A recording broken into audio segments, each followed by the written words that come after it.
In this video, we're going to review how to use the unit circle to find sine and cosine. So what is the definition of sine and cosine? Well, we have our unit circle, and we're going to have some angle inside of it.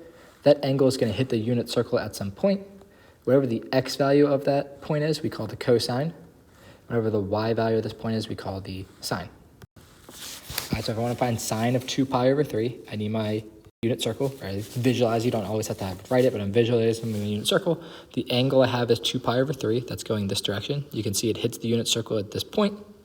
And then for sine, I take the y value. So my answer should be the square root of 3 over 2. All right, that y value right there. Cosine of 5 pi over 4. Again, I'm kind of visualizing the unit circle. 5 pi over 4 is in quadrant 3 down here, which hits the unit circle at this point. And cosine, you just take the x value, negative square root of 2 over 2. All right, so as long as you know sine is y, cosine is x, have your unit circle, you can do these. Sine of 3 pi over 2. 3 pi over 2 is down here going straight down. I want to take the y value because it's sine, and I get negative 1. Cosine of 11 pi over 6. We find 11 pi over 6. We have this point. Its cosine is the x value, the square root of 3 over 2.